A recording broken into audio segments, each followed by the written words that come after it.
She was trying to fight back tears, but she couldn't take it anymore. She couldn't handle it anymore. She looked away and out of the nearby window and tried to calm herself down.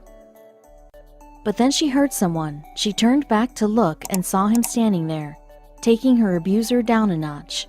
What she hadn't realized is that this man was itching to make a move. Savannah Phillips felt that she was a passionate woman. She worked hard both in her job and as a mother. Even with all the effort she put into her life, she always felt something in the back of her mind that always said she wasn't good enough. Whenever she could, Savannah would book a plane seat that had no flyers next to her. Unfortunately for her, today the plane was filled to capacity. She began to feel nervousness overcome her. She tried to breathe, but she never knew what would happen on the plane. Savannah had been battling with her weight for most of her life. Because of her weight, she had heard it all. A lot of people were heartless, and some were just ignorant. Whether international or not, it definitely affected her self-esteem. America's population is no stranger to being overweight. It has been a problem for a while now, but a recent development is body shaming. This doesn't help the problem or motivate someone to lose weight. Savannah knew this and had always been sensitive about it, even though she tried to have thicker skin. Savannah didn't fly out of pleasure, she flew out of necessity. She went on many business trips and had to get on them to travel. Even though she hated the cramped cabins, she just had to endure it. She had found a solution to her flying problem. She would book the seats around her, so there wouldn't be anyone around her and she'd be more comfortable and less claustrophobic. Savannah had already booked her ticket, and they had said that it was full, but she couldn't help but try again. She got to the gate and asked the check-in assistant if there hadn't been any cancellations. She simply shook her head. Savannah would have to board the packed plane without a spare seat. Savannah's experience with packed planes was never a good one. She looked at the check-in assistant and tried reasoning with them, but she looked at her and said it was just impossible with the number of passengers on the plane. As Savannah made her way to the plane, she could see all of the passengers on either side of her. She already felt like there were eyes on her. She didn't appreciate it and could feel her anxiety slowly rising. She just looked down at her feet and kept repeating, "It'll all be over soon." But she couldn't shake the horrible feeling in her gut. Her instinct told her that something would happen. Savannah was now boarding the plane. Seeing the jam-packed cabin, she tried breathing and as calmly as she could make her way to her seat. She got to where her seat was, but it was a window seat and there was a man sitting in the aisle seat of the row. When he saw her waiting, he rolled his eyes and stood up to let her pass. When she shuffled past, he let out a loud sigh, which made all of the calming exercises that she tried redundant. The man sitting next to Savannah was an elderly man wearing bright sunglasses. To say he didn't like overweight people was putting it lightly, and he wanted her to know exactly how he felt about her. He started typing something into his phone. After he had typed out his message, he set his screen's brightness to full and set his text size to the biggest it could be.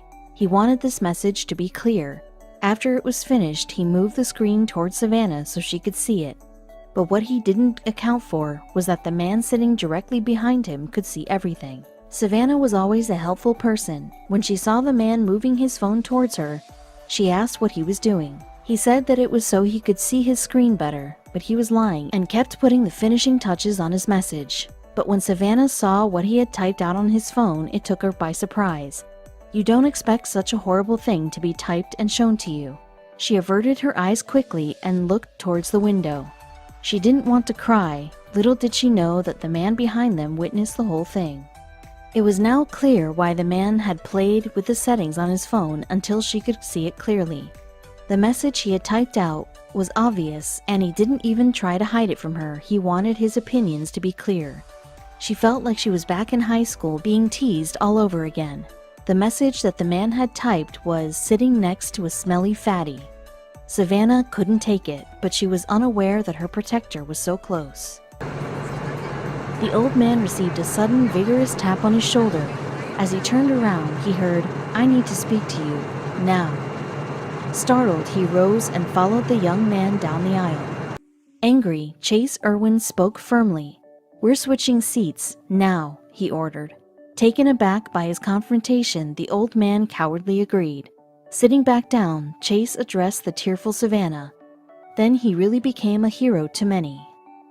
On the plane ride, Savannah and Chase began to talk. Savannah couldn't contain her gratitude, but all she learned of Chase was his name, profession, and that he was a parent too. When they landed, Savannah felt compelled to share her story, but she couldn't find Chase on social media, so she wrote a powerful Facebook post and urged people to share the post until Chase was found, but she didn't expect the response she received. Savannah's post began, "I'm only sharing this story of what happened to me today in hopes that the person who stuck up for me will somehow be recognized. We sat on the runway waiting for the okay to take off for about 10 minutes. I sat there unable to stop silently crying. I was scrunching myself up against the wall as far as I could," she continued. "The guy next to me was taking out his headphones. Someone behind us said, 'We're switching seats, now.' The guy next to me said, 'Okay, why?' And I hear someone say, removing curse words, 'You're texting about her and I'm not putting up with that.'" Savannah was taken aback by how many likes, shares, and comments her post received. Many users wrote encouraging comments stating that Savannah was beautiful just the way she was, and not to let the rude man's personal opinion affect her. Many users also praised Chase for his actions and said that his good deed needed to be acknowledged, and they were determined to find him. It wasn't long before Facebook sleuths identified Chase Irwin by looking for the page of the restaurant he managed. Dierks Bentley's Whiskey Row Bar and Restaurant in Nashville. Soon people who had read Savannah's heartbreaking story began to flood the restaurant page with well wishes and praise for the hero Chase, and it wasn't long before the media caught wind of the story. Chase said in an interview with News Channel 5 that he had not approached the stranger and intervened for the publicity. When he saw the text that Savannah's rude seatmate was writing, something inside of him snapped. "I was going to wait until the end of the flight to say something, but I could not have this guy sitting next to her this whole flight and her thinking he's making fun of her," Chase said. "It really gets to me deep down when I see someone crying, and when I saw her crying it really hit me hard, and I actually got sick to my stomach." Chase had been paying attention to the situation from the start. He sensed that a situation would unfold as the elderly man was excessively rude to her. As soon as he had seen the text, Chase knew he couldn't let this old man get away with hurting another person so badly. But he had no idea how much of a difference his act of kindness would make. The rude man had written, "Hey babe, sitting next to a smelly fatty. She's overflowing over my armrest. I think I'm going to be sick." Chase couldn't believe what he was seeing. "I began noticing her wiping her tears and my heart sank," Chase confessed in an interview with Inside Edition.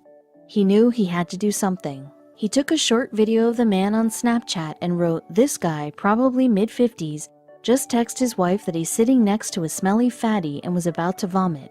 I watched her read his text and is now looking sad." Deliberating over whether he should confront the man right then and there, he added, "Should I just say something when landing?"